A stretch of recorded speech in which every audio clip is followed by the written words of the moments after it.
قائما قائم لا بس بالصلاة الإنسان يقرأ قائما.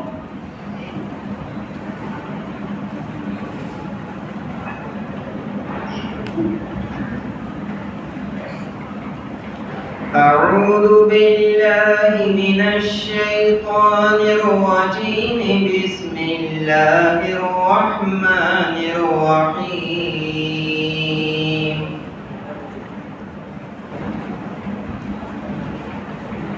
والضحى والليل إذا سجى ما ودعك ربك وما قلى وللآخرة خير لك من الأولى ولسوف يعطيك ربك فترضى ألم يجدك يتيما فآوى ووجدك ضالا فهدى ووجدك عائلا فأغنى فأما اليتيم فلا تقهر وأما السائل فلا تنهر وأما بنعمة ربك فحدث. صدق الله العظيم. بعد تلاوة القرآن العظيم أدعو لمديح النبي صلى الله عليه وسلم له تبريز عالم فليتفضل مشكورا.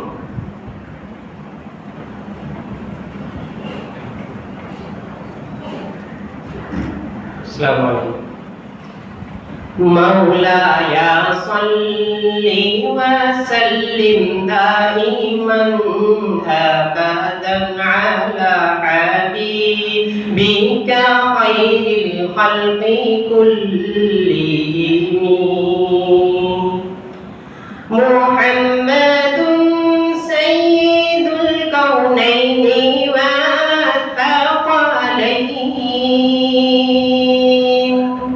محمد سيد الكونين والثقلين والفريقين من عرب ومن عجم مولاي صل وسلم دائما أبدا على حبيبك خير الخلق كلهم هو الحبيب الذي ترجى شفاعته هو الحبيب الذي ترجى شفاعته لكل حول من الأحوال مقتحم لكل حول من الأحوال مقتحم يا ربي بالمصطفى بلغ مقاصدنا يا ربي بالمصطفى بلغ مقاصدنا واغفر لنا ما ضايا واسع الكرم واغفر لنا ما ضايا واسع الكرم مولاي صل وسلم دائما أبدا على حبيبك خير الخلق كلهم.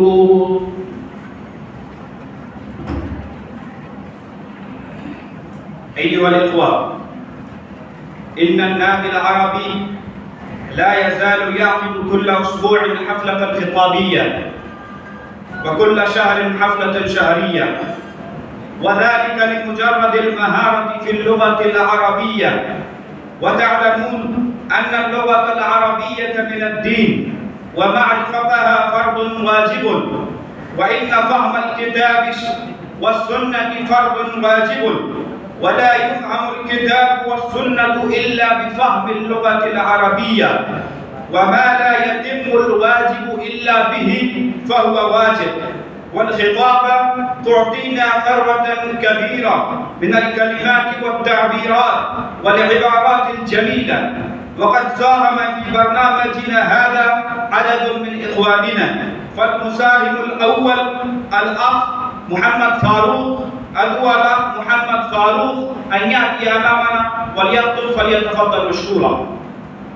محمد فاروق.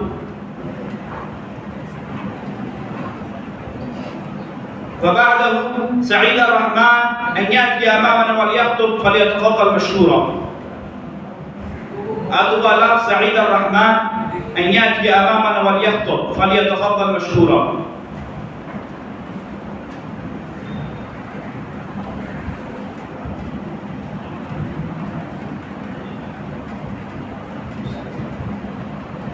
سعيد الرحمن. الانتباه، يرن الجرس الأول على دقيقتين والثاني على 3 دقائق، فإذا سمعتم الثاني فاتركوا المنصة. السلام عليكم ورحمة الله وبركاته. الحمد لله رب السماوات والأرض، والصلاة والسلام على إمام الدعاة وخير الهداة محمد وعلى آله وأصحابه ومن دعا بدعوته إلى يوم الممات. أما بعد، إخوتي وأحبائي، أرأيتم القوة الكامنة في الجهاز المحرك لآلات حديثة كيف تدفع بها إلى أن تخلق بها في آفاق السماء وتجوب أجواء الفضاء وتقطع مسافات شاسعة ببرهة يسيرة. وكذلك الأمور المعنوية تحتاج إلى قوة كاملة تدفع بأجلة المحركة للخير في الأفراد والجماعات لتتخيل ظلال الوارفة والأمن والقسط وتجني ثمار الإيمان والدعوة هانئة شهيئة. فإن الدعوة هي التي تحيي القلوب. يا أيها الناس، لقد أرسل رسوله مبشرين ومنذرين وختمهم بأشرف الأنبياء والمرسلين محمد صلى الله عليه وسلم، بعثه بالهدى ودين الحق. لقد أرسله رحمة للعالمين وقدوة للمؤمنين ومنارا للسالكين وحجة على خلقه أجمعين. لا شر إلا حذر منه، ولا خير إلا دلت أمة عليه ودعا إلى بصيرة. وقال تعالى: أعوذ بالله من الشيطان الرجيم، قل هذه أدعو إلى الله على سبيلة إلى آخر الآية. يا أيها الناس، إن رسالة الإسلام تتخلص بكلمة واحدة: لا إله إلا الله محمد رسول الله. إنها دعاة قائمة على بصيرة واجهة وحجة ونافع وصادق. إنها تنابذ كل أنواع الشرك ويقضي عليه قضاء ومبرما. يا أيها الناس، لقد كان منهج رسول الله صلى الله عليه وسلم في دعوته أكمل منهج وهديه فيها وأتم هديا تحلى بالرفق والأناة والحكمة والموئدة الحسنة، فأثمرت وأتت أكلها. قد دخل الناس أفواجا وسادت المحبة والسلام. شهد العالم حضارة إسلامية عريقة جميلة لم يشهد التاريخ لها تمثيلا. وقال تعالى: أعوذ بالله من الشيطان الرجيم، ومن أحسن قولا ممن دعا إلى الله وعمل صالحا وقال إنني من المسلمين. أكتفي بهذه الكلمات. بعد ذلك يدعو الأخ اشتياق أحمد أن يأتي أمامنا وليخطب.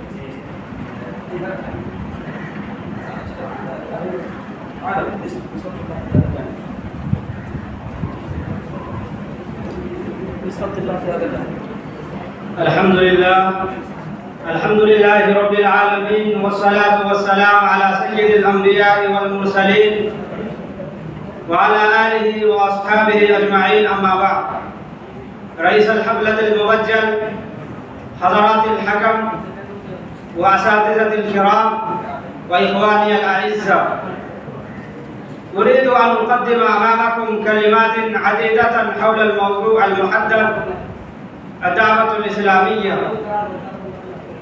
أيها السادة، لقد أرسل الله رسله مبشرين ومنذرين وختمهم بأشرف الأنبياء والمرسلين محمد صلى الله عليه وسلم، بعثه بالهدى ودين الحق، وأرسله رحمة للعالمين وقدوة للمؤمنين ومنارا للسالكين وحجة على الخلق أجمعين.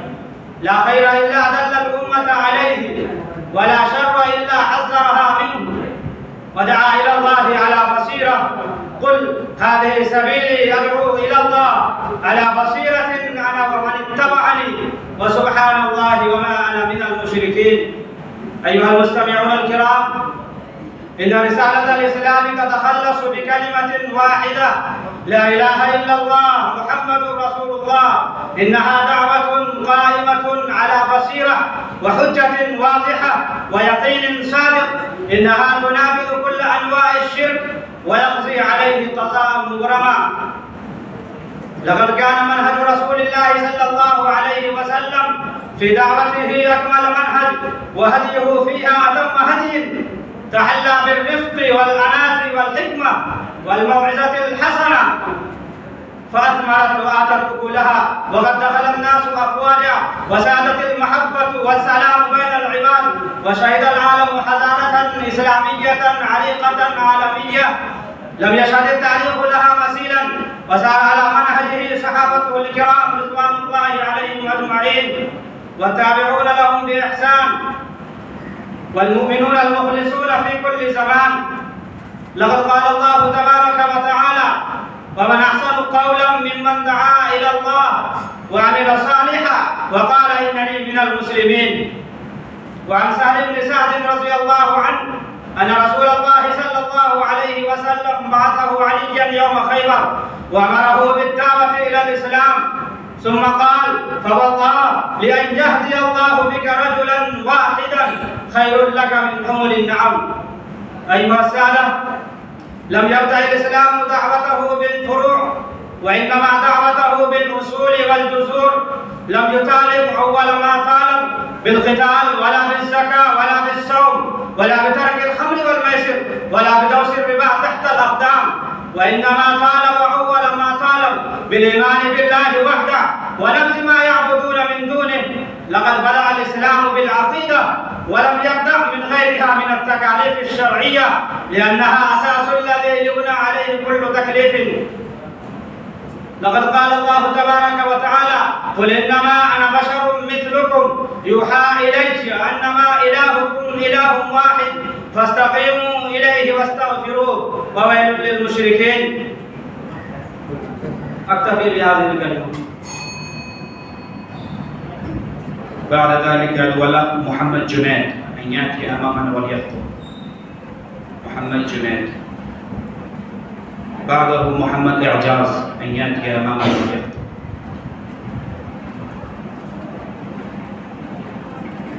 محمد عمر فاروق أن يأتي أمامنا وليخطب.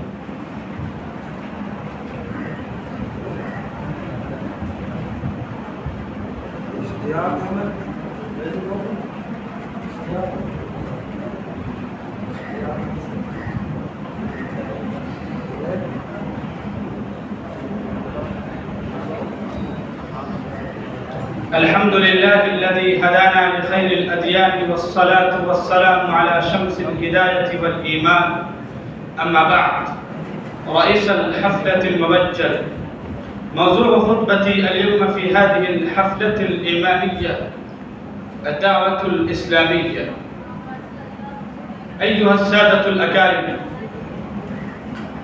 لقد أرسل الله رسله مبشرين ومنذرين وختمهم بأشرف الأنبياء والمرسلين محمد صلى الله عليه وسلم، وبعثه بالهدى ودين الحق، وأرسله رحمة للعالمين وقدوة للمؤمنين ومنارا للسالكين وحجة على الخلق أجمعين.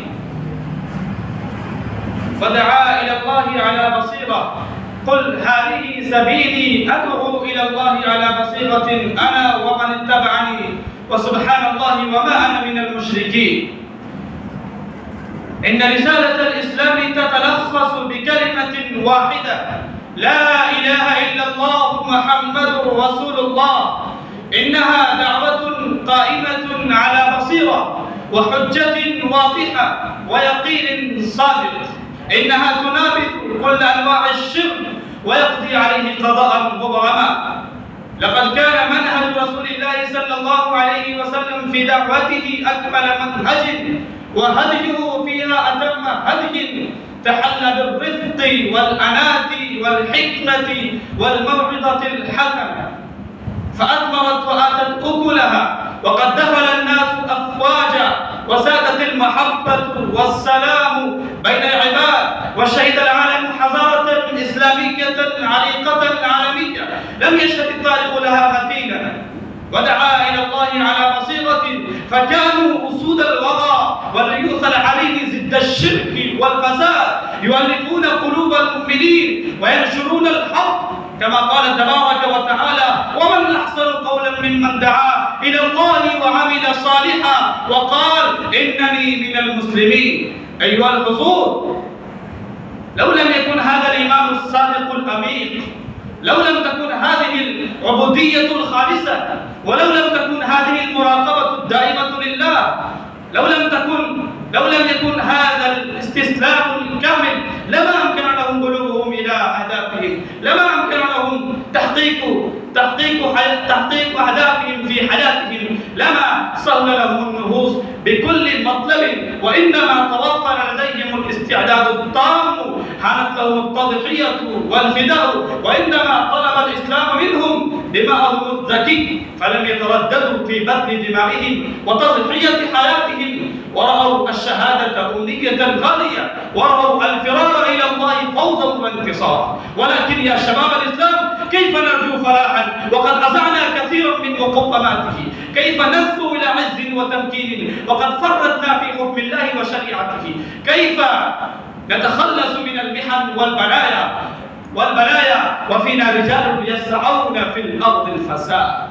يا أصحاب القلوب المؤمنة، تعالوا إلى أن نجدد إيماننا، تعالوا إلى أن نحمل لواء الدعوة الإسلامية، تعالوا إلى أن نشعل في قلوبنا شعلة الإيمان، لأن الإيمان الراسخ والجهد المتواصل والمحبة لخاتم الرسل صلى الله عليه وسلم كالسيف الصيقل في حياة الجهاد والقتال.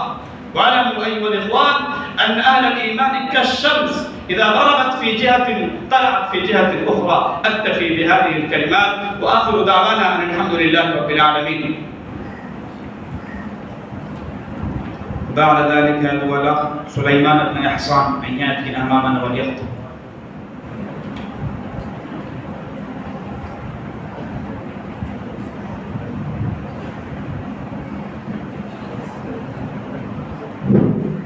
بسم الله الرحمن الرحيم.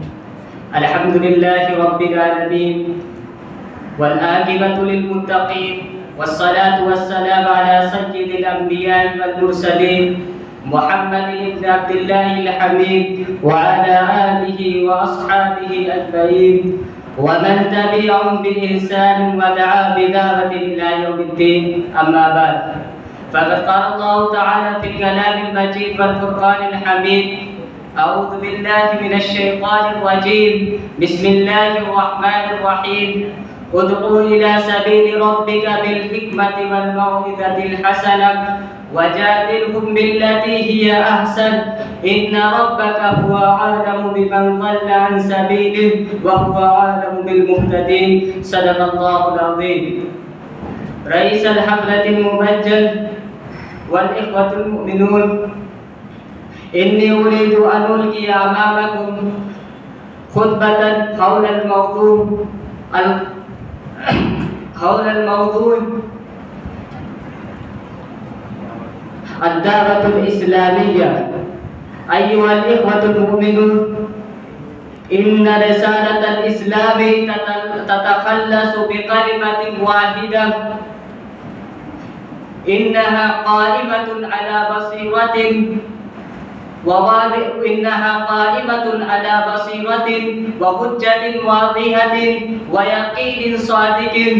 إنها تنابذ كل أنواع الشرك ويقضي عليه كذاب مبرما. لقد كان منهج رسول الله صلى الله عليه وسلم في دعوته أكمل منهج وهديه فيها أتم هدي. تحدث في الرفق والحكمة والموعظة الحسنة فأثمرت وآتت أكلها وقد دخل الناس أفواجا وسادت المحبة والسلام بين العباد وشهد العالم حضارة إسلامية أريكة عالمية لم يشهد التاريخ لها مثيلا. وسار على منهجه صحابته الكرام والتابعون لهم بإحسان والمؤمنون المخلصون في كل زمان فكانوا أسود الغرام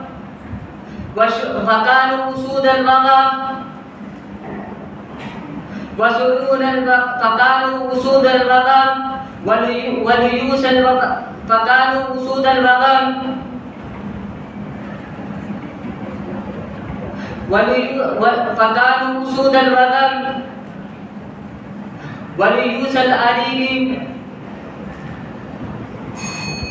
أكتفي بهذا.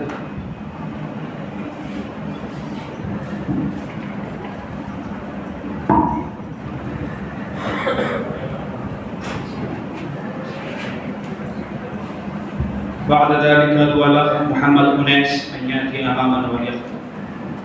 محمد أنيس. بعده محمد عاصم أن يأتي أمامنا وليخطب.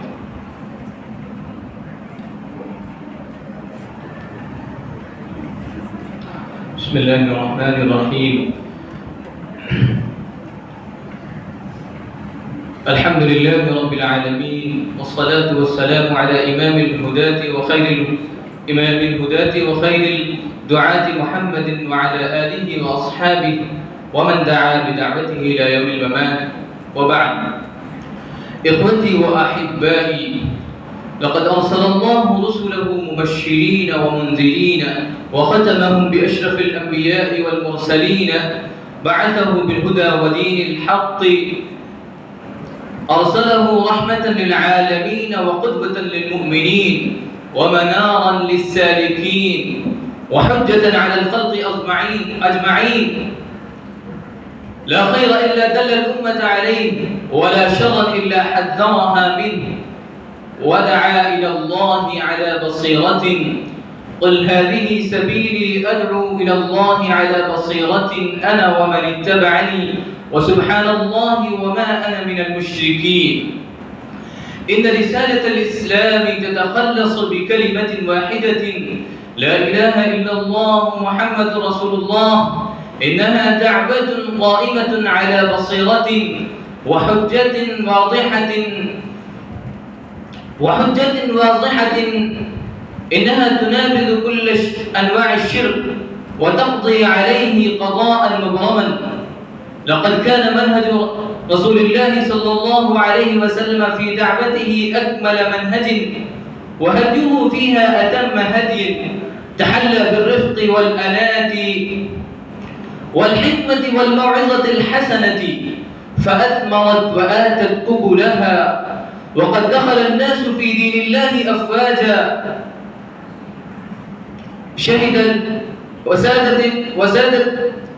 وقد دخل الناس في دين الله أفواجا سادت السلام والأمن بين العباد. شهد العالم حضارة إسلامية عريقة عالمية لم يشهد التاريخ لها مثيلا. وسار على منهجه صحابته الكرام والتابعون لهم بإحسان والمؤمنون المخلصون في كل زمان، فكانوا أسود البغى وليوس العرين ضد الشرك والفساد، يؤلفون قلوب قلوب المؤمنين وينشرون الحق. يقول الله تعالى: ومن أحسن قولا ممن دعا إلى الله وعمل صالحا وقال إنني من المسلمين. وعن سهل بن سعد رضي الله عنه أن رسول الله صلى الله عليه وسلم بعث عليا يوم خيبر فأمره بالدعوة إلى الإسلام، ثم قال: فوالله لأن يهدي الله بك رجلا واحدا خير لك من حمر النعم. سادتي، لم يبدأ الإسلام دعوته بالفروع، وإنما بدأ دعوته بالأصول والجذور. لم يطالب أول ما طالب بالقتال ولا بالزكاة ولا بالصوم ولا بترك الخمر والميسر، وإنما طالب أول ما طالب بالإيمان بالله وحده ونبذ ما يعبدون من دونه. صدع رسول الله صلى الله عليه وسلم بدعوته لما أمره الله بإظهار دينه قائلا: فاصدع بما تؤمر وأعرض عن الجاهلين. دعا رجال قومه فقال: يا معشر قريش، إني لا أملك لكم من الدنيا منفعة ولا من الآخرة نصيبا إلا أن تقولوا لا إله إلا الله. قال الله تعالى: قل لا أملك لنفسي نفعا ولا ضرا إلا ما شاء الله. أكتفي بهذه الكلمات. بعد ذلك أدعو الأخ محمد صهيب أن يأتي أماما وليخطب.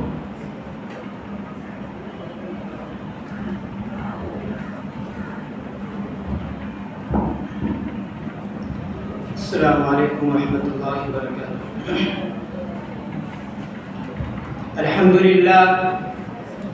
الحمد لله رب العالمين، والصلاة والسلام على المرسل الخاتم الذي بعث لكافة الناس رحيما ورؤوفا، وعلى آله الطاهرين وصحبه المكرمين.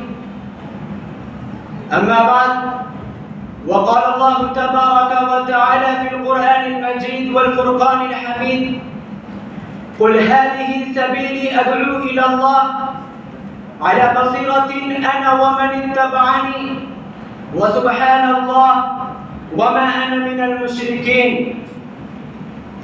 أيها الإخوة المؤمنون، أرأيتم القوة الكامنة في الطائرات والصاروخات التي تدفع بها إلى أن تحلق في آفاق السماء فتجوب أجواء الفضاء وتقطع مسافات شاسعة ببرهة يسيرة؟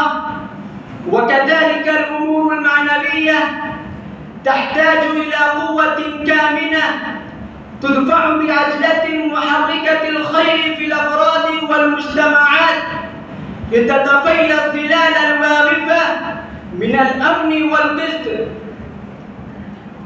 فإن الدعوة إلى الله هي التي تحيي القلوب وتصلح الأمة وتقوي يقينها وتأتي لها بخيرها وسعادتها في الدنيا والآخرة. أيها الإخوة الفضلاء، لقد أرسل الله رسله مبشرين ومنذرين وختمهم بأشرف الأنبياء والمرسلين محمد صلى الله عليه وسلم، وأرسله رحمة للعالمين وقدوة للمؤمنين ومنارا للسالكين. بعثه بالهدى ودين الحق ليظهره على الدين كله ولو كره المشركون. أيها الإخوة المؤمنون، إن رسالة الإسلام تتلخص بكلمة واحدة، يعني لا إله إلا الله محمد رسول الله صلى الله عليه وسلم. إنها دعوة قائمة على بصيرة وحجة واضحة ويقين صادق. إنها تنابذ كل أنواع الشرك وتقضي عليه قضاء مبرما. أيها المؤمنون، إن هؤلاء الكفار والمشركين لأنهم يكتمون الكفر بالله والفسق والعدوان على الناس في قلوبهم، إن الله تعالى منعهم عددا وليلا من النعم وآلائه بلطفه الخاص، وزينهم بالعقل المانع عن المهلكة والذلة والخسران، ولكنهم ما أسرعوا إلى القيام بعمل يقتضيه العقل في هذه الدنيا، فهم أبطلوا العقل وأفسدوا الذهن وداموا في بوتقة الحضارة الوثنية والثقافة الغربية الأمريكية الصهيونية اللادينية، ولتقوا أيديهم بدماء الأطفال الصغار الأبرياء من الذنوب الكبائر والسيئات الصغيرة، وصاروا مستحقين لعذاب الله تعالى ومجردين عن الفهم السليم والعقل المستقيم. أكتفي بهذه الكلمات وآخر دعوانا الحمد لله رب العالمين. بعد ذلك هو الأخ محمد وصي أن يأتي أمامنا وليخطب.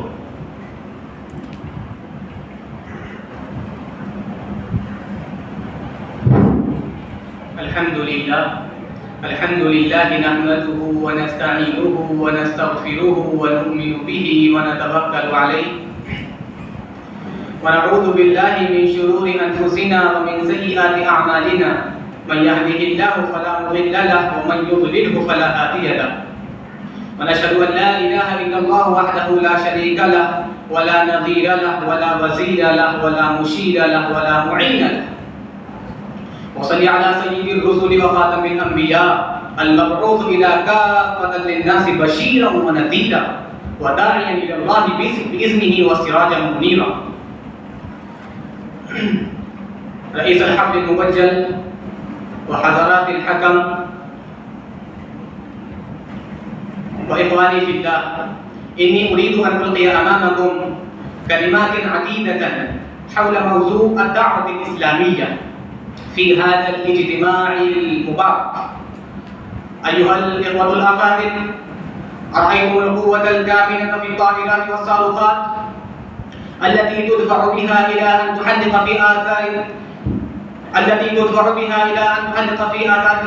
آثار الآفاق. أرأيتم القوة الكامنة في الطائرات والصاروخات التي تدفع بها إلى أن تحدق في آثار والصاروخات. وقال الله تبارك وتعالى في القرآن المجيد والفرقان الحميد: قل هذه سبيلي. وقال الله تبارك وتعالى في القرآن المجيد: من أحسن قولا ممن دعا إلى الله وعمل صالحا وقال إنني من المسلمين. وقال في الحديث الشريف عن سهل بن سعد رضي الله عنه أن رسول الله صلى الله عليه وسلم بعث عليا يوم خيبر وأمره بالدعوة إلى الإسلام، ثم قال: فوالله لأن يهدي الله بك رجلا واحدا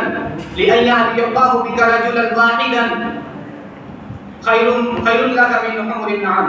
أكتفي بهذه الكلمات. بعد ذلك هو الأخ الشيخ عبد الله النبي أن يأتي أمامنا وليخطب، فليتفضل مشكورا.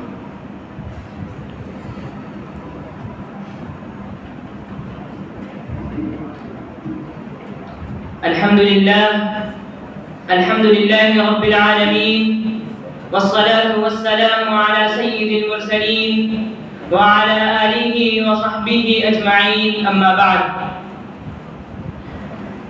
قال الله تعالى في كتابه الحكيم: أعوذ بالله من الشيطان الرجيم، بسم الله الرحمن الرحيم: ومن أحسن قولا ممن دعا إلى الله وعمل صالحا وقال إنني من المسلمين. صدق الله العظيم. إخوتي، موضوع خطابتنا اليوم الدعوة الإسلامية. إن مقام الدعوة إلى الله تعالى في الإسلام عظيم جدا، فهو أساس انتشاره وركن مهم من أركان قيامه، تنتشر بها العقيدة الإسلامية الصحيحة في الناس، وتزداد رفعة الإسلام في الأرض. وبهذه العقيدة ينتشر الخير وينقطع الفساد، وبهذه الدعوة تتحسن أخلاق الناس وتستقيم معاملاتهم وأحوالهم الفردية والاجتماعية. فبالجملة بهذه الدعوة تتحقق لهم سعادة الدنيا والآخرة. لأجل ذلك أوجب الله سبحانه وتعالى على كل مسلم ومسلمة بحسب قدرته واستطاعته أن يقوم بها. ولتكن منكم أمة يدعون إلى الخير ويأمرون بالمعروف وينهون عن المنكر وأولئك هم المفلحون. وقال ابن كثير في تفسير هذه الآية الكريمة أن تكون فرقة من هذه الأمة متصدية لهذا الشأن، وإن كان واجبا على كل فرد من الأمة بحسبه. واستدل بهذا الحديث قال النبي صلى الله عليه وسلم: بلغوا عني ولو آية. قال: من رأى منكم منكرا فليغيره بيده، فإن لم يستطع فبلسانه، فإن لم يستطع فبقلبه، وذلك أضعف الإيمان. يا إخواني، الدعوة إلى الله عز وجل هي وظيفة الرسل والأنبياء، وهي من أعظم الأعمال التي يؤديها المسلم في دنياه ويحتسبها لأخرى. إن رسولنا محمدا صلى الله عليه وسلم قام بالدعوة إلى الله أتم القيام، وجاهد في ذلك أعظم الجهاد. دعا إلى الله ليلا ونهارا، سرا وجهرا، دعا الصغير والكبير والأحمر والأسود والجن والإنس، وابتلي في ذلك وأوذي فصبر صلى الله عليه وسلم حتى بلغ دعوته وانتشرت رسالته. فيا إخواني، نحن في هذا الزمان في أشد حاجة إلى الدعوة إلى الله بسبب كثرة التضليل وانتشار الإلحاد والفساد ودعاة التنصير الذين ينتشرون في العالم. والأخطر من ذلك انتشار الفرق الضالة التي تأخذ على عاتقها التشكيك في أصول العقيدة ونشر البدع والخرافات وبغض الصحابة والابتعاد عن منهج السلف. فيا إخواني، في الحقيقة أصبحت الأمة مهددة من الداخل ومن الخارج. ففي مثل هذا الزمان المملوء بالفتن نحن في أشد حاجة إلى الأعمال الصالحة. قال رسول الله صلى الله عليه وسلم: بادروا بالأعمال فتنا كقطع الليل المظلم، يصبح الرجل مؤمنا ويمسي كافرا، أو يمسي مؤمنا ويصبح كافرا، يبيع دينه بعرض من الدنيا. ومن أعظم الأعمال الصالحة الدعوة إلى الله. اللهم وفقنا لما يحب ويرضى، آمين يا رب العالمين. والسلام عليكم ورحمة الله وبركاته. بعد ذلك الأولى أرسل حسام الدين أن يأتي أماما وليخطب. بعده فرحان ضياء الحق أن يأتي أماما وليخطب.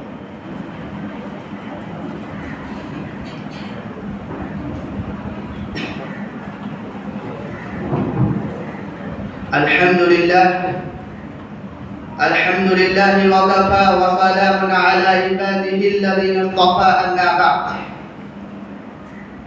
رئيس الحفلة المبجل وأصحاب التحكيم وأساتذة الفضلاء وإخواني في الله، إني أريد أن ألقي أمامكم خطبة حول الموضوع المحدد: الدعوة الإسلامية. أيها الإخوان، لقد أرسل الله رسله مبشرين ومنذرين وختمهم بأشرف الأنبياء والمرسلين محمد صلى الله عليه وسلم، بعثه بالهدى ودين الحق، وأرسله رحمة للعالمين وقدوة للمؤمنين. فلا خير إلا دل الأمة عليه، ولا شر إلا حذرها منه، ودعا إلى الله على بصيرة. قل هذه سبيلي أدعو إلى الله، قل هذه سبيلي أدعو إلى الله وما أنا من قل هذه سبيلي أدعو إلى الله وما أنا من المشركين. إخواني في الله، لقد كان منهج رسول الله صلى الله عليه وسلم في دعوته أكمل منهج، وهديه فيها أتم هدي، تحلى بالرفق والعناء والحكمة والموعظة الحسنة، فأثمرت وآتت أكلها، وقد دخل الناس أفواجا، وسادت المحبة والسلام، وشهد العالم حضارة إسلامية عريقة عالمية لم يشهد التاريخ لها مثيلا، وصار على منهجه صحابته الكرام والتابعون لهم بإحسان والمؤمنون المخلصون في كل الزمان، يعلفون قلوب المؤمنين وينشرون الحق. يقول الله تبارك وتعالى في القرآن المجيد: ومن أحسن قولا ممن دعا إلى الله وعمل صالحا وقال إنني من المسلمين. وكذلك قال النبي صلى الله عليه وسلم: بعث عليا يوم خيبر وأمره بالدعوة إلى الإسلام، ثم قال: فوالله لأن يهدي الله بك رجلا واحدا خير لك من حمر النعم. لم يبدأ الإسلام دعوته بالفروع، وإنما بدأ دعوته بالأصول والجسور. لم يبالي أول ما طالب بالقتال ولا بالزكاة ولا بالصوم ولا بترك الخمر والميسر. إخواني في الله، إنه هو المنهج الذي نهجه رسول الله صلى الله عليه وسلم، وهو منهج الرسل جميعا في الدعوة إلى الله وإقامة الشرع، وهو المنهج الذي يلائم الفطرة البشرية. انتهج المسلمون بهذا المنهج فانقادوا انقيادا طبيعيا لكل ما جاء به رسول الله صلى الله عليه وسلم، وانتهوا عما نهى عنه ولم يعانوا مشقة في تطبيق حكمه، لما أن الأصل الحقيقة، لما أن الأصل الحدث في لما أن الأصل الحي ثبت ثبوت الشباب وتعمق في القلب عمق البحار. عندما رسخ أساس البناء أمكن بناء القصر الشامخ المتين في السماء. فهلموا أيها الإخوان إلى تجديد الإيمان بالله وتقوية الصلة به، وإلى العمل بما جاء به رسولنا العربي محمد صلى الله عليه وسلم من عند ربه، والعض عليه بالنواجذ، ثم قوموا بتجديد السفينة الإنسانية المضطربة في أمواج البحر المتلاطم إلى بر باب السلام والنجاة، وهو الإسلام، وإن الدين عند الله الإسلام. فهل من مجيب؟ أكتفي بهذه الكلمات، وآخر دعوانا أن الحمد لله رب العالمين، والسلام عليكم ورحمة الله وبركاته. بعد ذلك الولاء محمد علاء الدين بن ياتي أمامنا وليخطب.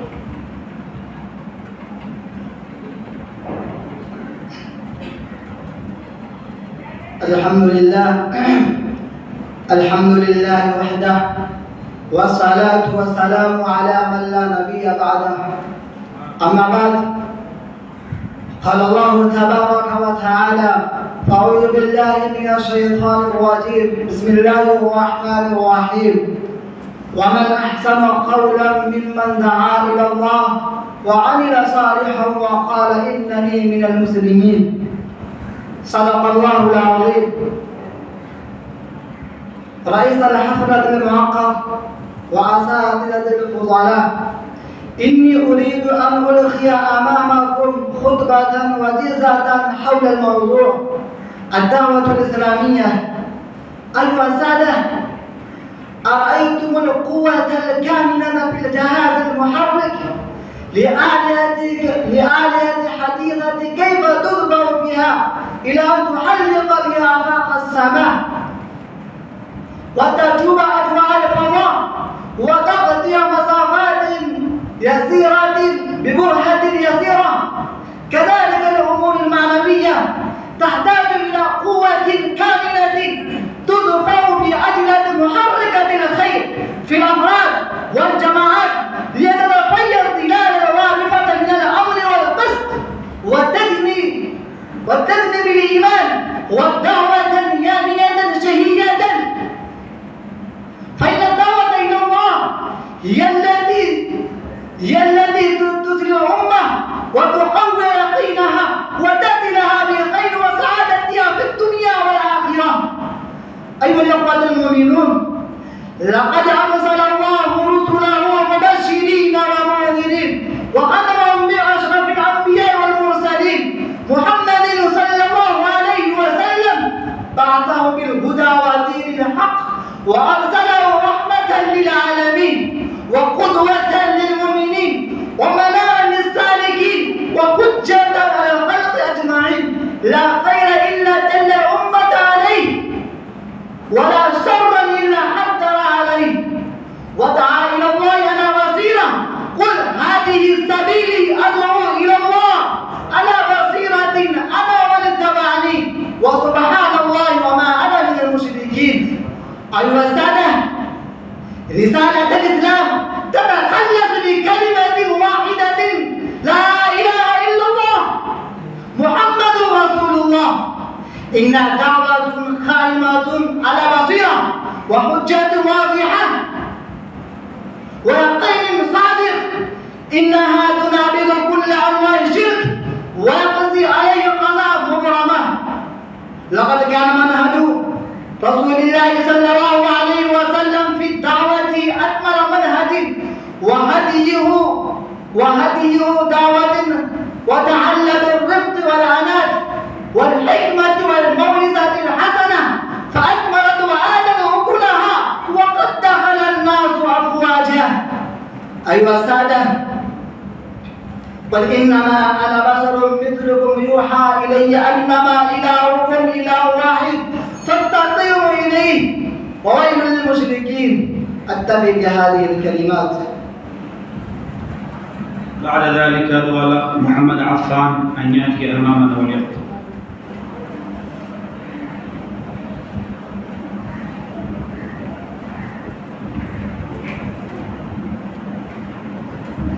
السلام عليكم ورحمة الله وبركاته. نحمده ونصلي على رسوله الكريم. أما بعد، رئيس الحفل المؤخر وحضرات الحكم وإخواني في الله، موضوع خطبتي اليوم الدعوة الإسلامية.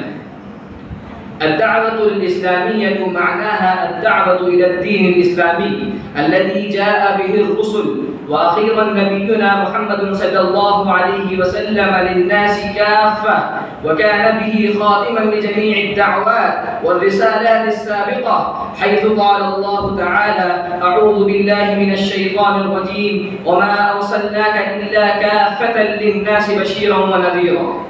ولقد تحمل النبي صلى الله عليه وسلم في سبيل الدعوة المشاق والأحزان والمصائب والآلام، حتى أعلى الله تعالى كلمته وأظهر دينه وأنجز وعده للمؤمنين، حيث قال تعالى: هو الذي أرسل رسوله بالهدى والدين الحق ليظهره على الدين كله ولو كره المشركون. أيها الحضور، لم يبدأ الرسول دعوته بالفروع، وإنما بدأ دعوته بالأصول والجذور، ولم يطالب أول ما طالب بالقتال ولا بالزكاة ولا بالصوم ولا بترك الخمر والميسر ولا بدوس الربا تحت الأقدام، وإنما طالب أول ما طالب بالإيمان بالله وحده ونبذ ما يعبد الناس من دونه. فقد بدأ الإسلام بالعقيدة ولم يبدأ بغيرها من التكاليف الشرعية، لأنها الأساس الذي يبنى عليه كل تكليف. بدأ الإسلام بتطهير الباطن قبل الظاهر وبتزكية القلوب قبل كل شيء، لأن التغيير يبدأ من أعماق الفكر والانطلاق ينبعث من داخل النفس. أيها الإخوة، لقد صدع رسول الله صلى الله عليه وسلم بهذه الدعوة لما أمره الله تعالى بإظهار دينه قائلا: فاصدع بما تؤمر وأعرض عن المشركين. إنه هو المنهج الذي نهجه رسول الله صلى الله عليه وسلم، وهو أكمل منهج. ثم تبع النبي صلى الله عليه وسلم على ذلك المنهج الصحابة الكرام والخلفاء الراشدون المهديون، ثم انتقلت الدعوة إلى أجيال متعاقبة، فكلما ذهب جيل جاء بعده جيل آخر حاملا لواء الإسلام ولواء نشره للناس. أيها الإخوة، مقام الدعوة إلى الله تعالى في الإسلام عظيم جدا، فهو أساس الانتشار وركن مهم من أركان قيامه. بالدعوة قام الإسلام وانتشر، بالدعوة تستقيم معاملات الناس وأحوالهم الاجتماعية والأسرية، بالدعوة تتحسن الأخلاق، بالدعوة ينتشر الخير وينقطع الفساد. بالدعوة تواجه كل العقائد الفاسدة، وتنشر العقيدة الإسلامية الصحيحة مما يؤلف قلوب غير المسلمين، وتزداد رقعة الإسلام ويدخلون في دين الله أفواجا، ويترسخ منهج الله تعالى في الأرض. أيها السادة، الدعوة الإسلامية هي دعوة قائمة على بناء مجتمع نظيف الذي يراعي الآداب ويحفظ الحرمات ويتصدى لكل إفساد. الدعوة الإسلامية هي دعوة قائمة على هداية الناس وتزكية قلوبهم وتحقيق السعادة لهم في الدنيا والآخرة. وأخيرا، الدعوة الإسلامية هي الطريق الوحيد لتقدم الأمة وازدهارها، فلا بد أن نكون دعاة ممثلين، لأن أهميتها التي قد بينت أمامكم تقتضيه كذلك. وبالله التوفيق، وآخر دعوانا الحمد لله رب العالمين. بعد ذلك هو شهاب الدين محمد اشتياق عالم. بعد ذلك سعد هارون أن يأتي أماما وليخطب. سعد هارون.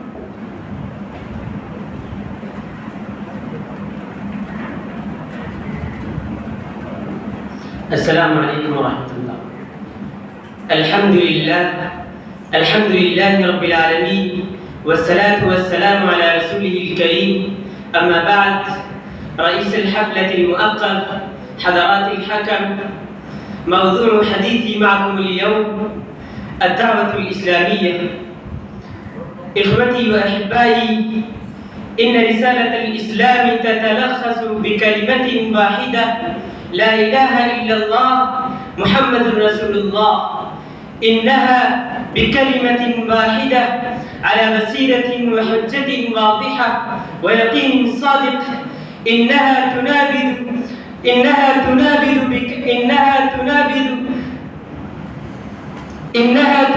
ويقضي عليه قضاء مبرما.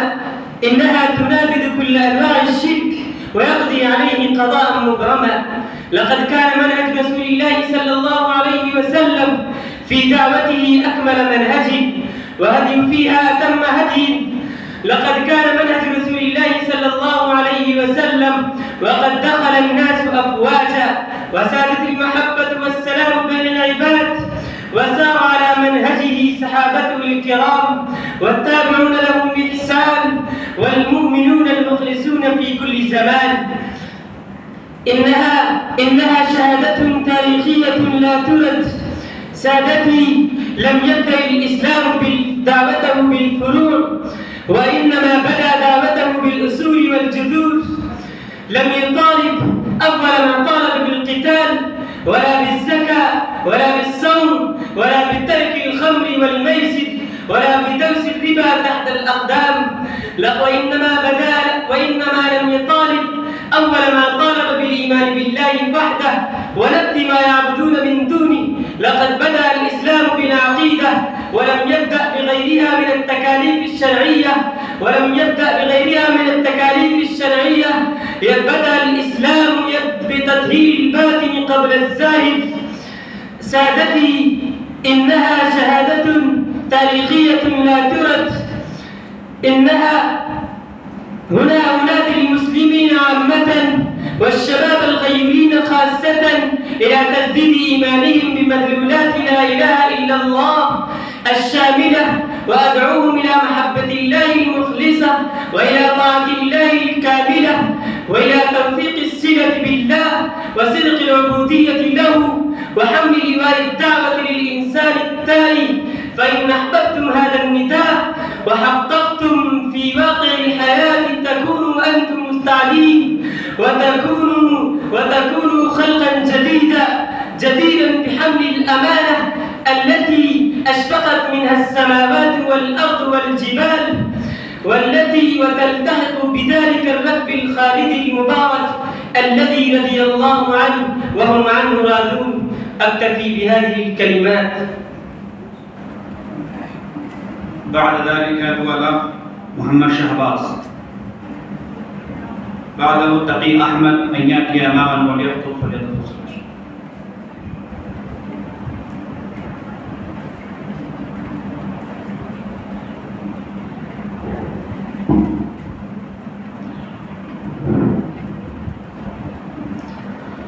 الحمد للرحمن علم القرآن خلق الإنسان علمه البيان والصلاة والسلام على أفضل الرسل وسيد الأنبياء محمد المبعوث إلى الإنس والجان وبعد.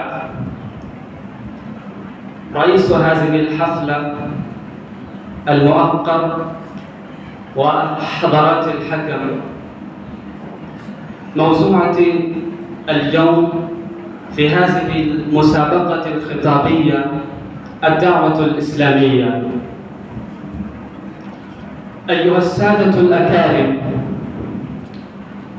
أرأيتم القوة الكامنة في الطائرات والصاروخات التي تدفع بها إلى أن تحلق في آفاق السماء وتجوب أجواء الفضاء وتقطع مسافات شاسعة ببرهة يسيرة؟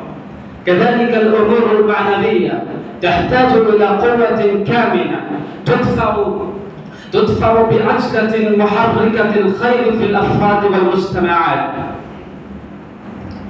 ولتتفيض ظلال الوارثة من الأمن والقسط وتجري ثمار الدعوة والإيمان يانعة شهية، فإن الدعوة إلى الإسلام هي التي تحيي القلوب وتصلح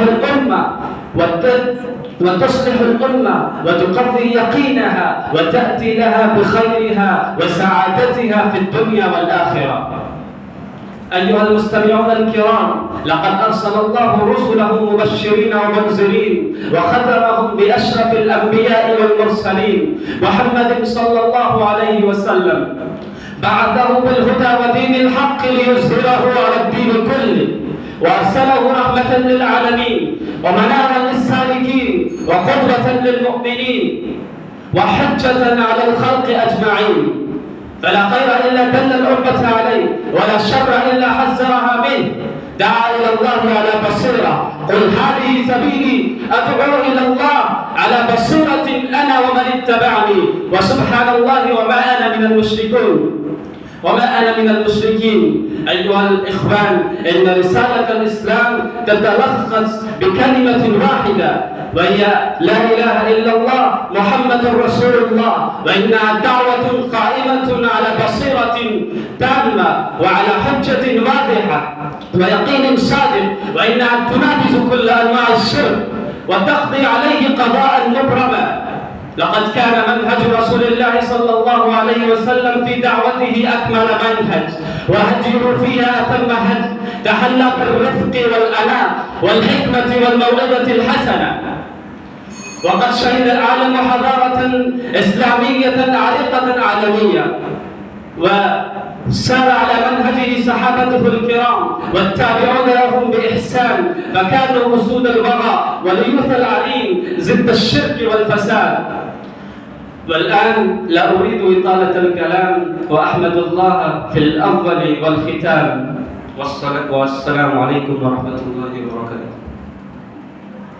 بعد ذلك الولاء عتيق الرحمن أن يأتي أماما وليخطب، بعده محمد عاصف أن يأتي أماما وليخطب، فليتفضل مشكورا.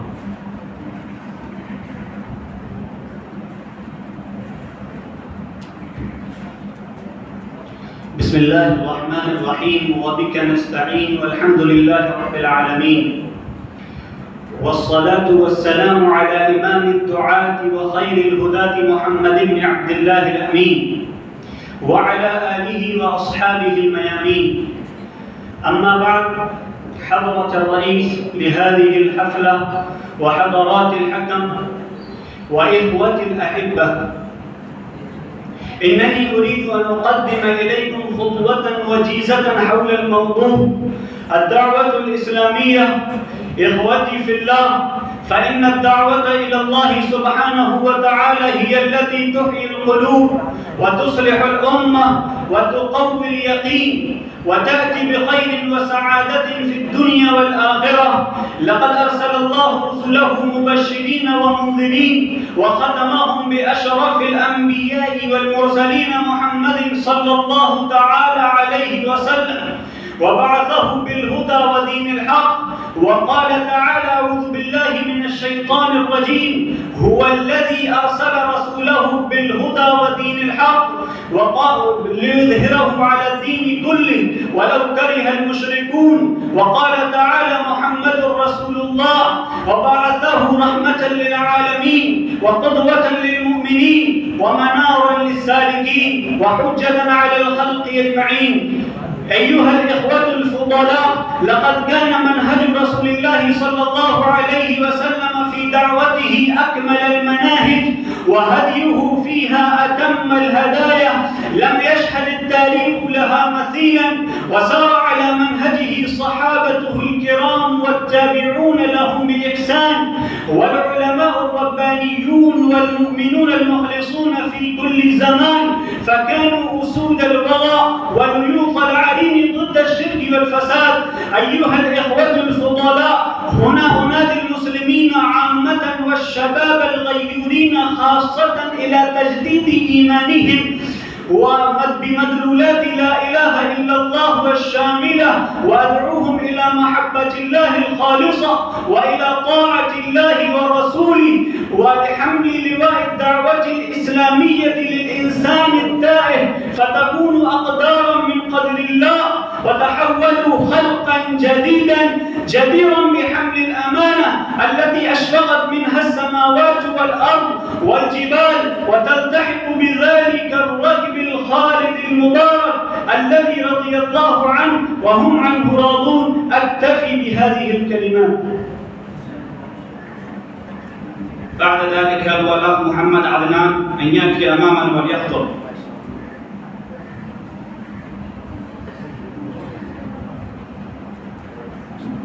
بسم الله الرحمن الرحيم. حامدا ومسليا، أما بعد، رئيس الحفلة المؤقر وحضرات الحكم وإخواني في الله، موضوع حديث معكم اليوم الدعوة الإسلامية. إخوتي وأحبائي، أرأيتم القوة الكامنة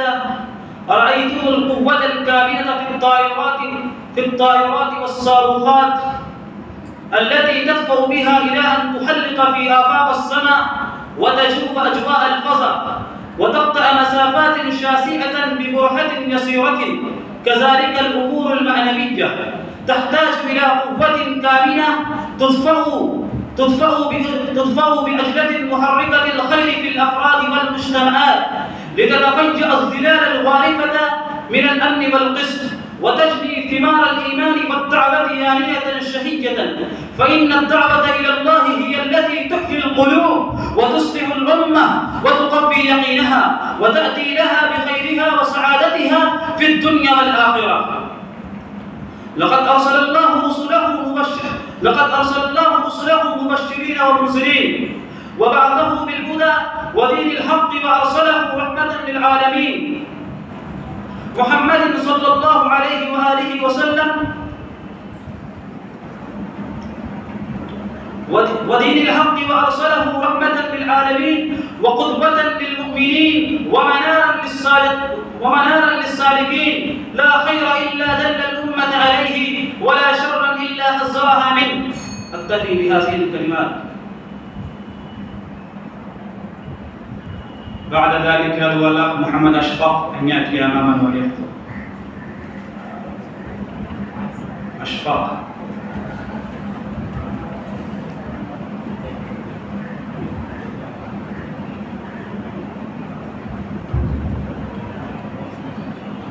السلام عليكم ورحمة الله وبركاته.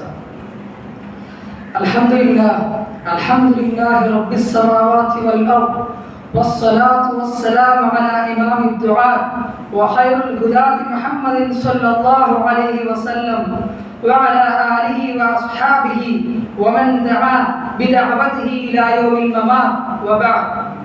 إخوتي وأحبائي، أرأيتم القوة الكامنة في الطائرات والصاروخات التي تدفع بها إلى أن تحلق في آفاق السماء وتجوب أجواء الفضاء وتقطع مسافات شاسعة ببرهة يسيرة. كذلك الأمور المعنوية تحتاج إلى قوة كامنة تدفع بعجلة محركة الخير في الأفراد والمجتمعات لتتفيأ الظلال البارقة من الأمن والقسط وتحيي القلوب وتصلح الأمة وتقوي يقينها وتأتي لها بخيرها وسعادتها في الدنيا والآخرة.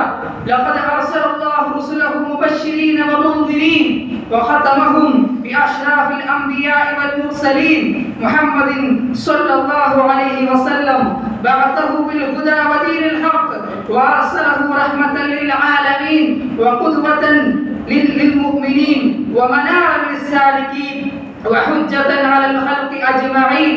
لا خير أدل الأمة عليه ولا شرا إلا حذرها منه ودعا إلى الله على بصيرة كما قال تعالى: أعوذ بالله من الشيطان الرجيم. قل هذه سبيلي أدعو إلى الله على بصيرة أنا ومن اتبعني وسبحان الله وما أنا من المشركين. إن رسالة الإسلام تتخلص بكلمة واحدة: لا إله إلا الله محمد رسول الله. إنها دعوة قائمة على بصيرة وحجة واضحة ويقين صادق. إنها تنابذ كل أنواع الشرك ويقضي عليه قضاء مبرمة. لقد كان منهج رسول الله صلى الله عليه وسلم في دعوته أكمل منهج وهديه فيها أتم هدي وتحلى بالرفق والآنات والحكمة والموعظة الحسنة وأثمرت وآتت أكلها وقد دخل الناس أفواجا وسارت المحبة والسلام بين العباد وشهد العالم حضارة إسلامية عريقة عالمية لم يشهد التاريخ لها مثيلا. أريد أختتم كلامي هذا ونصيحتي هذا أن أتبع رسول الله صلى الله عليه وسلم. السلام عليكم ورحمة الله وبركاته.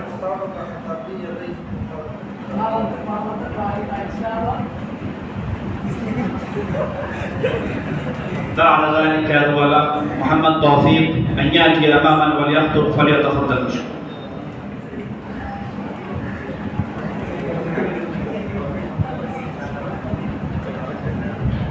السلام عليكم ورحمة الله وبركاته.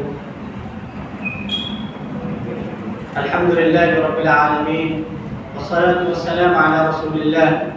أما بعد، ورئيس الحفل الموقر وحضرات الحكم وإخوتي في الله، إنني أريد أن ألقي أمامكم خطبة وجيزة حول الموضوع المحدد: ديننا دين الغلبة والانتصار.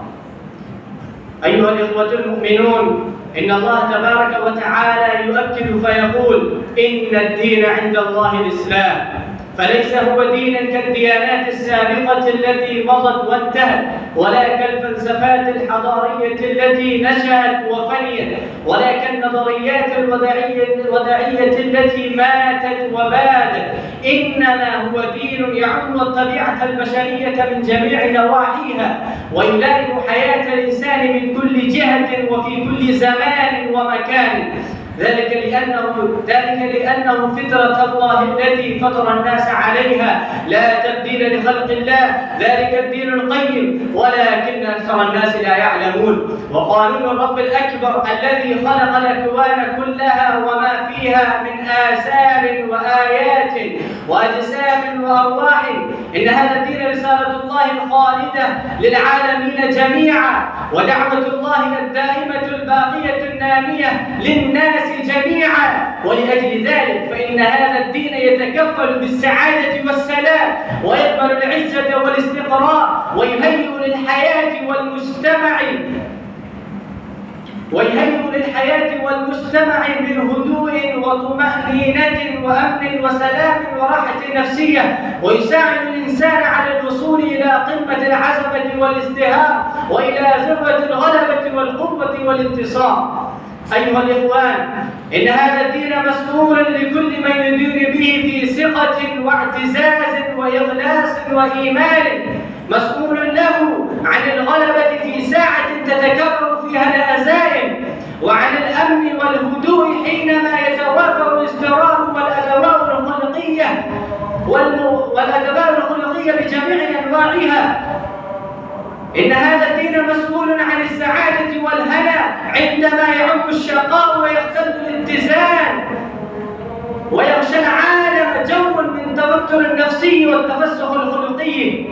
إنه مسؤول عن توفير كل راحة وكل نعمة وكل لذة ما دامت النفوس خاضعة لإرادة الله والقلوب خاشعة من خشية الله والألسنة رغبة بذكر الله تبارك وتعالى. وإنكم تعرفون جيدا أن هذا الخضوع والخشية ومراقبة بذكر الله تبارك وتعالى لا يعني إلا سوغ الحياة في قالب التعاليم التي جاء بها رسولنا العظيم محمد صلى الله عليه وسلم، والقيام بالواجب الذي يعود علينا من قبل هذا الدين العظيم، ولا يعني إلا أداء المسؤوليات التي حملناها على عواتقنا منذ أن دخلنا حظيرة الإسلام وسمانا الله مسلمين. يقول هو سماكم المسلمين من قبل وفي هذا ليكون الرسول شهيدا عليكم وتكونوا شهداء على الناس. واكتفي بهذه الكلمات. بعد ذلك الولاء محمد عامر أن يأتي أمامنا وليخطب. محمد عامر. بعده محمد سرداج أن يأتي أمامنا وليخطب.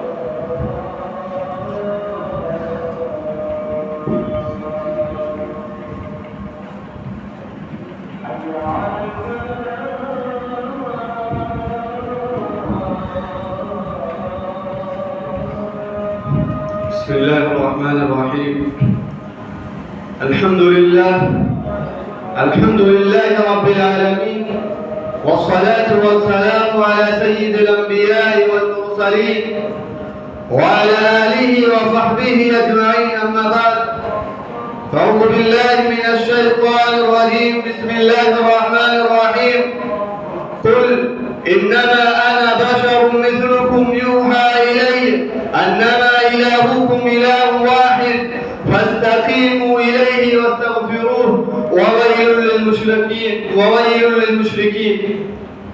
رئيس الحفلة المبجل وحضرات الحكم وإخواني في الله، إنني أريد أن ألقي أمامكم خطبة وجيزة حول الموضوع الدعوة الإسلامية. أيها الإخوة، لقد أرسل الله رسله مبشرين ومنذرين وختمهم بأشرف الأنبياء والمرسلين محمد صلى الله عليه وسلم، وأرسله رحمة للعالمين وقدوة للمؤمنين وبلاغا للسالكين وحجة على الخلق أجمعين. إخواني في الله، إن رسالة الإسلام تتلخص بكلمة واحدة: لا إله إلا الله محمد رسول الله. إنها دعوة قائمة على بصيرة وحجة واضحة ويقين صادق. إنها تنابذ كل أنواع الشرك ويقضي عليه قضاء مبرما. إخواني في الله، لقد كان منهج رسول الله صلى الله عليه وعلى آله وسلم أكمل منهج، وهديه فيها تم هدي. وقال الله تبارك وتعالى: ومن أحسن قولا ممن دعا إلى الله وعمل صالحا وقال إنني من المسلمين. وعن سهل بن سعد رضي الله عنه أن رسول الله صلى الله عليه وسلم بعثه عليا رضي الله عنه يوم خيبر وأمره بالدعوة إلى الإسلام، ثم قال: فوالله لئن الله بك رجلا واحدا خير لك من حمر النعم. وآخر دعوانا الحمد لله رب العالمين. أخيرا نتوجه إلى شيخنا ورئيس الحفلة الشيخ الدكتور محمد وسيم الصديقي الندبي حفظه الله ورعاه أن يزودنا بكلماته الرئاسية ويوجهنا إلى أمور تكون لنا منارة في اللغة العربية وآدابها.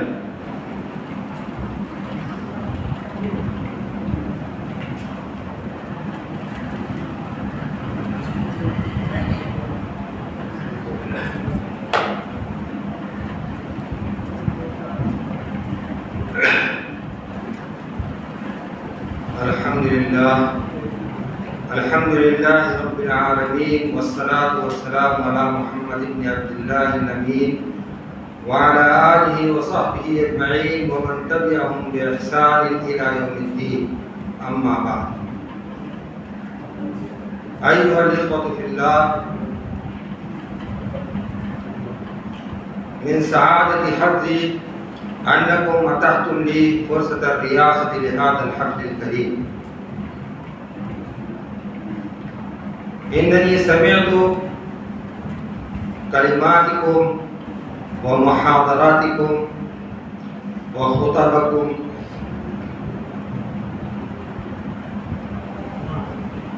كل الخطب كانت بليغة مؤثرة وحول موضوع الدعوة إلى الله،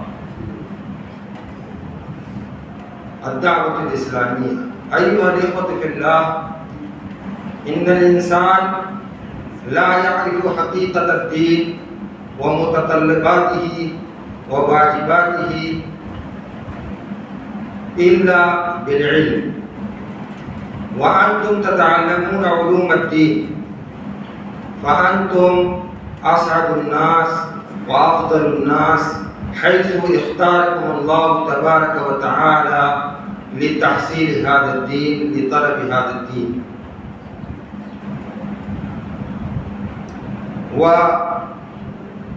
ولغة الدين ولغة القرآن والسنة.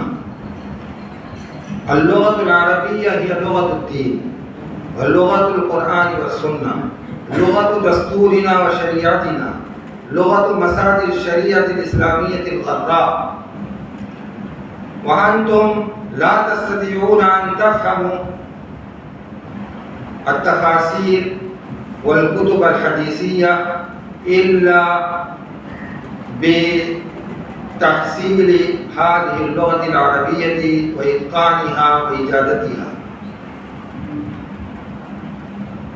إن اللغة العربية لها مكانة مرموقة سامية من بين سائر اللغات، ولو سافرتم من أقصى العالم إلى أقصاه لوجدتم أناسا يتكلمون بهذه اللغة. فإذا تعلمتم هذه اللغة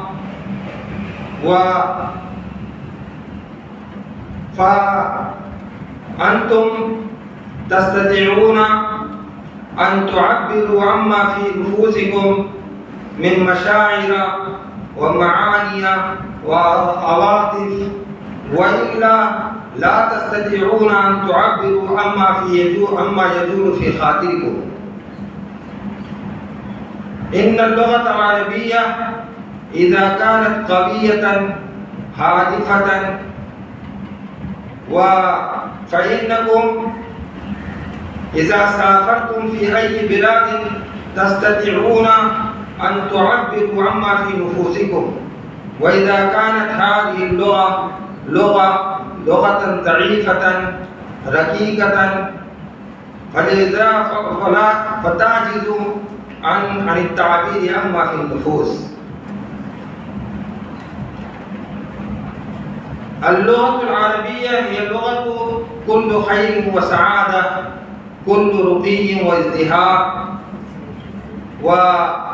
ووسيلة قوية هادفة للتعبير عما في النفوس. فأيها الإخوة في الله،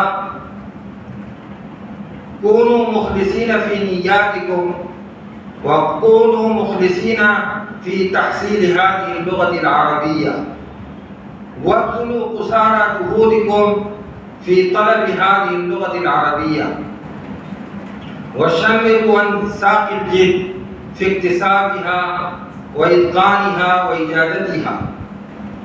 أنتم تستطيعون بهذه اللغة أن تكونوا خطابا مسرعين، أن تكونوا دعاة مصلحين، أن تكونوا قداما مترسلين، وإلا إذا عجزتم عن هذه اللغة لا تستطيعون أن تكونوا شيئا. إنكم في سنكم الطامح وفي عمركم تستطيعون أن تحصلوا كل شيء، فلذلك يجب عليكم أن تضحوا في سبيلها بكل رخيص وغالي، وأن تتركوا راحتكم ولذتكم، لأنكم جئتم من بلاد شاسعة للحصول على العلم، وتركتم لذاتكم وتركتم راحتكم وتركتم أقرباءكم ووالديكم. لماذا؟ لأجل الحصول على هذا الدين وعلى هذه اللغة العربية. فلذلك يجب عليكم أن تنتهزوا هذه الفرصة، هذه فرصة ذهبية. إذا ضيعتم هذه الفرصة تتحسرون في العمر كله وتندمون على أنفسكم ولن ينفعكم الندم. ولذلك أيها الإخوة في الله يجب عليكم أن تبذلوا قصارى جهودكم في تحصيل هذه اللغة العربية وإجادتها وإتقانها واكتسابها حتى تكونوا نموذجا صالحا وقدوة صالحة ومثلا رائعا للآخرين، وإلا تتحسرون وتتعسفون على حياتكم وعلى هذه الفرصة التي تمضي بكم. فأيها الإخوة في الله، هذه نصيحتي لكم، أدعو لكم بالتوفيق والنجاح، والسلام عليكم ورحمة الله وبركاته. إن شاء الله تعلن النتائج وتوزع الجوائز في هذا الوقت فورا إن شاء الله، وأنتم تنتظرون بشوق ورغبة هذه النتائج، فإن شاء الله تأتي لكم النتائج في هذا الوقت.